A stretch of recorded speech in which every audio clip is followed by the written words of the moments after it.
टाटा के साथ कर रहे हैं कि मैं यूगोस्लाविया गया था तो स्कोडा में गया था, तो 3 बसें जोड़कर एक ट्रॉली बस है, 132 लोग उसमें बैठेंगे। ऊपर में जो उन्होंने टाटा ने हिटेची की टेक्नोलॉजी को सिलेक्ट किया है, हमारे नागपुर के रिंग रोड पर वो 49 किलोमीटर घूमेगी दोनों साइड से, और बस स्टॉप पर 40 किलोमीटर पर जाके जब रुकेगी तो 40 सेकंड में वो 40 किलोमीटर के लिए एकदम चार्ज होगी, फिर चलेगी। उसकी कॉस्ट आ रही है 35 से 40 रुपए पर किलोमीटर।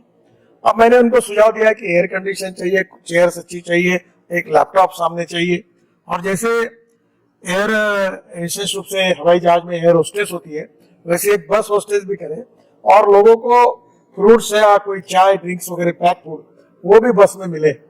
और मैंने जो कैलकुलेशन किया, इस बस का किराया डीजल बस की तुलना में 30% कम होगा, तो ये एकदम चीपर है। और इलेक्ट्रिक अगर वो सोलर पे मिलती है तो और कम हो जाएगा। तो धीरे धीरे पब्लिक ट्रांसपोर्ट और electricity, alternative fuel and biofuel, ये हमको करना है। और लास्टली मैं 265 रोप वे, केबल कार और फेनिकुलर रेलवे बना रहा हूँ। ये जो उत्तराखंड में क्या होता है कि हम लोग ऐसा डीजल बस दोहा छोड़ छोड़ के ऊपर तक जाते हैं, तो उसके बजाय हम रोप वे, केबल कार सब जगह बना रहे हैं। उससे पोल्यूशन कम होगा, समय बहुत बचेगा। जहां 2 घंटा लगता है वहां 10 मिनट में जाएंगे। ऐसे 265 प्रोजेक्ट हम करें। केदारनाथ का भी उसमें है, बद्रीनाथ का भी है। इससे टूरिज्म बढ़ेगा। और अनेक जगह पर जो पहाड़ पर है, उत्तराखंड, हिमाचल, कश्मीर, अब लद्दाख, लेह में हम कोशिश कर रहे थे कि डायरेक्ट पहाड़ को लगकर एक फेनिकुलर रेलवे सिस्टम जो स्विट्जरलैंड में है, वो भी हम IIT के इंजीनियर से तैयार की है। धीरे धीरे उस राज्य के अनुसार, आवश्यकता के अनुसार, पोल्यूशन को कम करने वाली, कॉस्ट को, खर्चा कम करके टिकट रेट कम होगा और इकोनॉमिकली वायबल होगा, तो ये इसको ट्रांसपोर्ट सेक्टर में जाने की कोशिश हो रही है। हम लोग 3 महीने के अंदर सैटेलाइट बेस्ड टोल सिस्टम ला रहे हैं, और हमारा इनकम 1,40,000 करोड़ पर ईयर होगा। आपने अभी टोल नाका का जिक्र किया, तो जीपीएस के जरिए, और दूसरी बात ये आई सामने, आपने बताया था कि जितना डिस्टेंस ट्रेवल किया उतने का ही टोल लगेगा, पूरी सड़क का नहीं लगेगा। अब आप ये बताएं कि ये कब से होगा? 3 महीने के अंदर अभी टेंडर निकल रहा है, 3 महीने के अंदर शुरू करें। 3 महीने के अंदर सारे टोल के चेक नाका? सारे नहीं होंगे, फर्स्ट फेज में 5,000 किलोमीटर होगा, और जैसा सक्सेसफुल हुआ, परसों या अशोक होटल में वर्कशॉप हो गया, प्री बीड कॉन्फ्रेंस जैसा, दुनिया के सब टेक्नोलॉजी आए थे, टेक्नोलॉजी प्रोवाइडर, IT कंपनी और टोल ऑपरेटर। तो हमने टेक्निकल फाइनेंशियल क्वालिफिकेशंस पक्के कर दिए।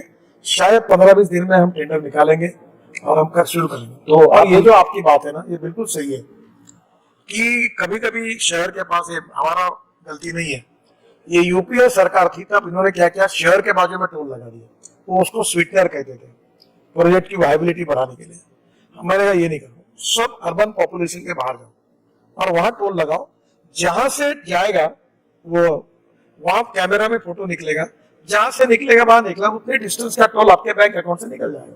कहीं रुकना नहीं, कोई रोकेगा नहीं, कोई बताएगा नहीं, नो प्रॉब्लम। तो अब ये रुकावट वाला काम बंद हो जाएगा, और आप मुझे यहाँ पर ये हेडलाइन दे रहे हैं कि अगले 3 महीने में एक ठीक ठाक स्केल पे जीपीएस से चलने वाला टोल कलेक्शन का सिस्टम भारत में शुरू। इस 3 महीने के अंदर 5,000 किलोमीटर का पहला प्रोजेक्ट जीपीएस सिस्टम पर, सैटेलाइट टोल सिस्टम पर चालू होगा, और उसके बाद सब जगह इंप्लीमेंट होगा। ये मैं आपको बिल्कुल विश्वास के साथ बता रहा हूँ, और ये होगा। अभी एक मैक्सिमम 300 किलो वजन का ड्रोन मैंने लॉन्च किया। अब मैंने उनको कहा कि तुम हिमाचल में जाओ और कश्मीर में जाओ, जो पहाड़ी पर एप्पल होता है वो ड्रोन वहां जाकर वो एप्पल नीचे लाएगा, और दवाई से लेकर बाकी एसेंशियल चीजें वो डाल के ड्रोन में ऊपर जाएगी। और हमारी ड्रोन की जो कंपनी है वो 300 किलो तक आई है। आज जिस दिन हमारी कंपनी 650 किलो का ड्रोन बनेगी, उस दिन तो लोग ही हवा में उड़कर इधर से उधर जाएंगे, एयरपोर्ट पे जाएंगे। पहली बात तो ऐसी है कि मैं तो पूरा ग्रीन रिवोल्यूशन इंफ्रास्ट्रक्चर में करना चाहता हूँ। 50 प्रोजेक्ट हमने, जो बाम्बू है उसके क्रैश बैरियर सक्सेसफुली बने, और इंदौर के हमारे इंस्टीट्यूट ने सर्टिफाई किया। अब ग्रीन हाइड्रोजन ये फ्यूचर है। मेरे पास हाइड्रोजन पे चलने वाली जो गाड़ी है, साल भर हमने उसको लॉन्च किया था, वो गाड़ी का नाम है मिराई, टोयोटा की है। तो मिराई का अर्थ है फ्यूचर, और हमारी ट्रक, हमारी बसेस, हमारी कार, हमारा फ्यूल कोयला और पेट्रोलियम के बजाय अगर हाइड्रोजन बन गया तो हमारा देश ऊर्जा को आयात करने वाला नहीं, ऊर्जा को निर्यात करने वाला देश बने। That is to be the dream. मैं एक कोशिश कर रहा हूँ, वो काम अभी नहीं हुआ। वो एमपीबीएस सी प्लेन, मैंने वो प्लेन लाया था, मैं मुंबई में पानी पे उतरा, बाद में मोदी जी भी अहमदाबाद में उन्होंने उसका प्रयोग किया कि जो हवाई पट्टी पे उतरता है और पानी पे उतरता है, और 18 सीटर प्लेन की कीमत ये केवल 18 करोड़ रुपए है। अब भारत सरकार ने उसके रूट भी तैयार किए हैं। अगर उसके लिए इन्वेस्टर मिल जाएंगे तो आप यमुना से उड़ जाएंगे तो ताजमहल के पीछे उतरेंगे 15 मिनट में, 2 घंटे में ताजमहल देखेंगे, फिर वापस आएंगे, फिर इसमें उतरेंगे तो डायरेक्ट यमुना में आएंगे, यमुना से निकलकर कोई डैम में उतरेंगे तो वाटर पोर्ट जैसे है डैम और तालाब ये बनेंगे, तो ये नया ट्रांसपोर्ट का साधन होगा। कल मुंबई आईटी में एक सेमिनार है और हमारे सब लोगों को भेजा है। हमारा प्रॉब्लम ये है कि जहां बरसात आती है वहां डामर के रोड उखड़ जाते हैं। तो एक नई टेक्नोलॉजी है 6 इंच 8 इंच व्हाइट टॉपिंग की। मैं अपने कॉन्स्टिट्यूशन में पूरे कॉन्क्रीट रोड है, गड्ढे नहीं दिखते आपको। तो अभी मैंने सीरियसली आज ही सेक्रेटरी और चेयरमैन को कहा कि हम लोग अभी जो बिटुमिन रोड का बेस अच्छा है वहां कॉन्क्रीटिंग 6 और 8 इंच का ये कॉन्क्रीटिंग सर्फेसिंग करेंगे व्हाइट टॉपिंग, और उसके ऊपर बिटुमिन सर्फेसिंग करके रोड की क्वालिटी अच्छी रखने वाली योजना तैयार करेंगे। क्योंकि मैं इस मत पर आया हूं कि बिटुमिन के रोड बनाने से वो टिकते नहीं है, बरसात में जाते हैं। मेरा प्रॉब्लम क्या हुआ, जिस दिन मैं बोलता हूँ ये सीमेंट वाले जिनको हमारा गुस्सा है, ये कार्टेल बनाकर रेट बढ़ा देते हैं। अब मैं सीमेंट रोड जब बनाने की बात करता हूँ तो सीमेंट का रेट बढ़ता है। तो मैंने फिर वो पहले में पूरे सीमेंट रोड बना रहा था, फिर मैंने बिटुमिन शुरू किया। तो ये प्रॉब्लम यही है कि सीमेंट वाले प्रोडक्शन बढ़ाए, प्रॉफिट कमाए, पर कम प्रोडक्शन करके वो रेट ज्यादा रखें या ना करें। तो मुझे लगता है आने वाले समय में कंक्रीट रोड के बिना कोई पर्याय नहीं है। अभी आप देखिए लंदन ट्रांसपोर्ट, आप हमारे ट्रांसपोर्ट में जरूरत ही नहीं सरकार ने बसें देने की।